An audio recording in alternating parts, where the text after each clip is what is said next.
This is the Wise ADX120, one of the most anticipated Travlers or True GMTs of the year. At least for me. I heard about this one last year and I've been dying to check it out. Because at this point, I've reviewed maybe 4 or 5 watches from Wise, and every single one's impressed me. They've just knocked it out of the park for what they were trying to do, as they're one of the few brands making watches in 904L steel. But beyond that, just the quality they're making them in, the fantastic macros I get, their great pricing, and their ability to constantly crank out just pure LUME monsters make them a brand worth paying attention to. So pair that with the fact that I've become a bit of a GMT junkie, and I was just dying to see how this one was going to turn out. To the point that at least once a month, I've been going to their website to see if these were finally shipping. And they started to about a month and a half ago. Now for this one, Wise went with a 40mm case, and like their Damascus 88 divers, it is made with 904L steel rather than standard 316. And if you're not familiar with 904, it is a higher grade of steel with a few different properties. Like it's more resistant to corrosion, but the big one is that it's also able to take on a higher polish. Rolex Oystersteel, if you're familiar with that, is also 904 and probably the most well-known application of it. Now, the use of 904L here is kind of the tip of the iceberg, and it really shows you what Wise is all about. As at first glance, the rest of the specs here are fairly standard. But look a little bit closer, and you see that in true Wise fashion, they went a little bit above and beyond. Like their sapphire for both the front and back crystals.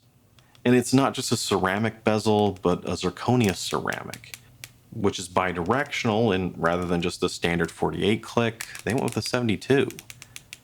It's little things like that, and especially at this price point, that show they're trying to go above and beyond with their watches. And one of the places that this really shows is that the ADX has a total thickness of 12.5mm, which granted doesn't necessarily sound that impressive. But when you look at the rest of the market and you look at all the other 9075 watches out there, you'll see that most of them are a bit thicker, with a number over 14mm. So this one right here coming in at 12.5 makes it the thinnest one I've seen. And when you're talking about a travel watch, thinner is always better. Now, before we get any further, I should point out that this watch was provided by Wise, and they aren't asking for it back, hence the promotional tag. Some of you care, some of you don't, but I just want to be transparent about it. Now, that said, let's talk about the case. And if you know anything about Wise's 88 divers, you'll immediately see that this isn't just a GMT version of that, but a completely new original design. As for better or worse, those 88s are polished to the nines.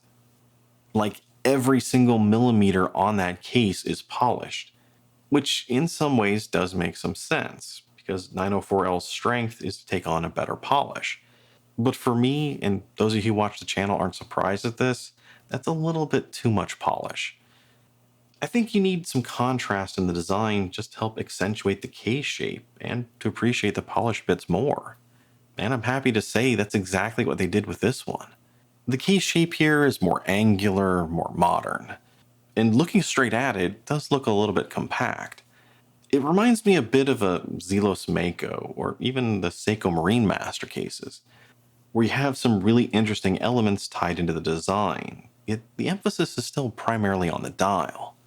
Now here the top and the sides maintain a brushed linear finish, accentuated by the very polished chamfers that continue along the outer edge and to the bottom of the case, as well as the very top of the crown guards, and these very slight twisted lugs, with just the very narrow edge on the inside there polished, which causes all those various angles and edges to pop when you look at it.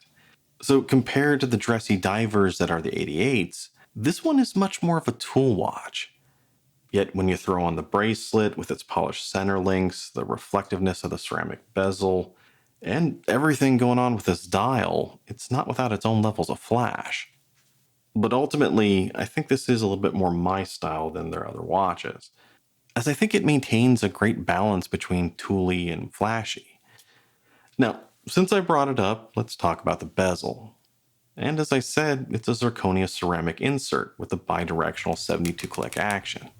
and that action itself is nice and crisp with just the right amount of resistance. However, I want to talk more about the colors of this particular colorway, which I'm looking at as more of a gilded espresso. It's pretty interesting and unique, which is why I requested this specific one. Yet the coloring on the lower part of the bezel did surprise me when I got it, and I'm sure you've already noticed how much it can vary between the shots. Depending on the lighting, the camera you're using, and what the white balance is set to, it can vary. I know in the very first few shots I took with my phone and sent to a few people, it looked almost orange. Now, in real life, to my eyes, most of the time it's this darker tan, kind of like the strap. Those two together are really a perfect match. Unless you happen to go into direct sunlight, and at that point that color looks a little bit more milk chocolate. So if you're really particular on how this thing's going to look, just keep that in mind. This one can vary a bit. I think it's still maybe the more interesting choice than the Batman, but you can never really go wrong with a Batman, which I believe Dave over at Just the Watch will be doing a review of soon, so keep an eye out for that. Otherwise, there's not really much to talk about with the case. It's got an exhibition case spec with a custom map rotor. The crown is a good size, it's easy to get a hold of and use. And if you're not familiar with the Miyota 9075 movement, it's a true or Travlers GMT movement, which I think is more ideal for traveling. And with that, you pull the crown out all the way to set the GMT to your home time. Then put the crown in the first position and independently adjust the hour hand to where you want. And with these, it is important to note that the date is tied to the hour hand, not the GMT hand. I think that's one of the big differences between the True or Travlers GMT and the Collars. So in order to adjust the date, you do have to move the hour hand around a couple of times. So with a configuration like that, the good is that it's pretty easy to adjust that hour hand back and forth with the crown. And that also includes the date. You can move the date backwards. But otherwise, the downside with this is that there's no real quick adjust for the date. So if you pick it up to set it and you're 10 or 15 days off from where the watch is, you're going to spend a little bit of time rotating that hour hand around. So there's some good to it, there's some bad to it, but when it comes to True or Travlers GMTs, that's just how it works. Which brings us to the dial. And on this colorway, it's this gunmetal sunburst gray paired with gold applied indices and white highlights. And a lot of times the dial color does look almost black, but when you get in direct sunlight, that gunmetal gray really comes out. But when you take that and pair it with the gold indices, it kind of makes this the gilded version, and kind of the odd duck compared to the rest of the colorways. Those are all a little bit more standard. You got your black, you got your green, you got a Batman, and more of a straight gray. But the uniqueness of this colorway is what really attracted me to it, and why I requested it, as I really don't have any other watches I could describe as gilded espresso. So I like that it comes across as something different and interesting, yet also not completely outlandish. All while the gold elements make this a little bit more dressy than your standard tool watch, and I think that something could be said for the gilded black bays. Now, as you can see, Wise did something a little bit different than your typical dive style GMT with the design. Where here, the GMT hand isn't the longest one on the dial. It's shortened and set to the slightly sunken inner 24-hour track, which is then bordered by the applied indices and a chapter ring, effectively separating out the regular hands and the GMT elements.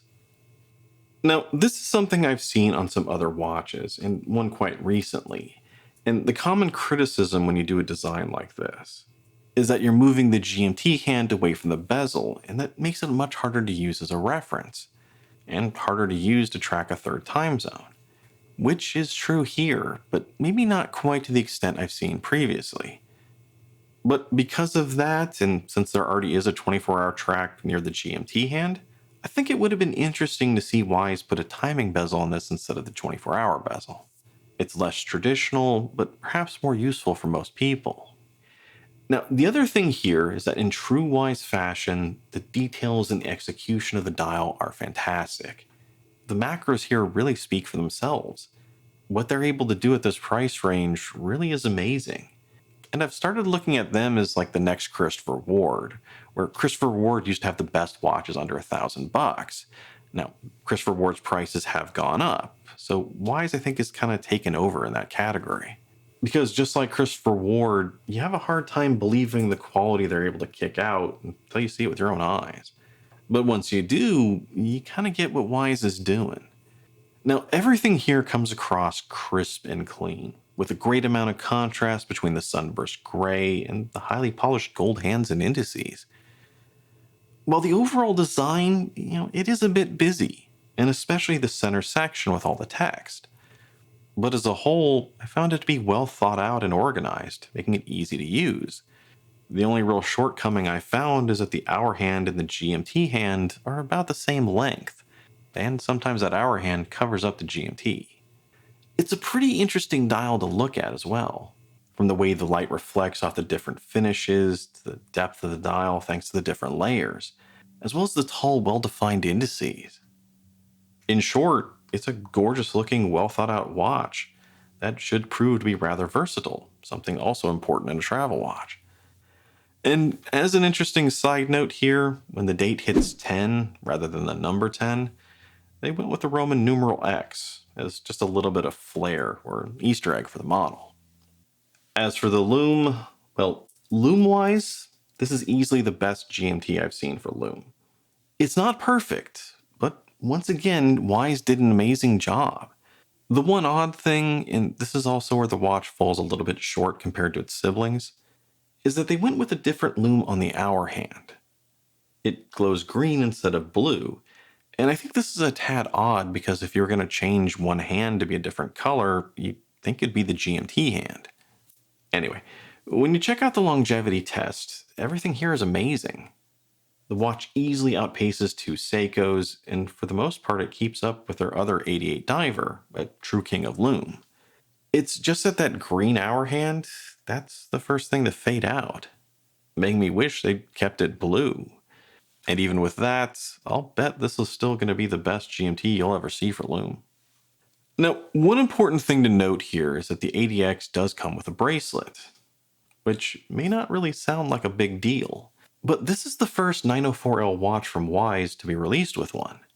In the past, their 904L watches didn't have a bracelet option, and making a 904 bracelet is something they've been talking about for years.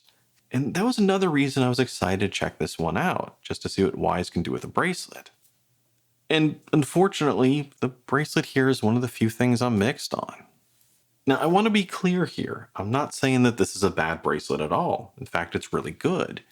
It's just that it didn't blow me away like the rest of Wise's stuff has.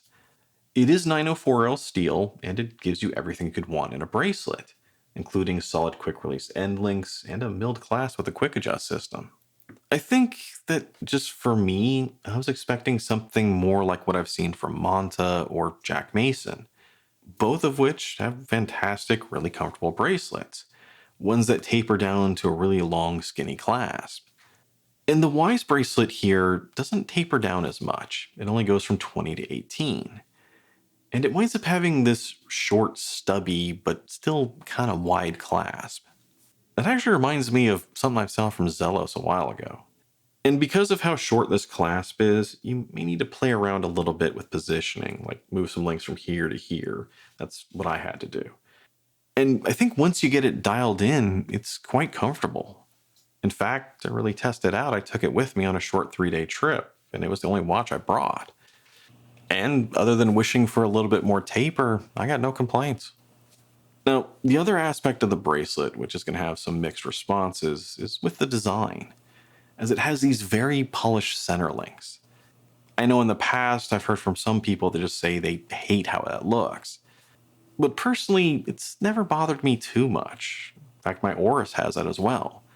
But from owning that Oris and other watches, so firsthand experience here, I know that a bracelet like this with these polished center links is not only a fingerprint magnet, but that those polished links also eventually get scratched up. And that's something I also see as a negative.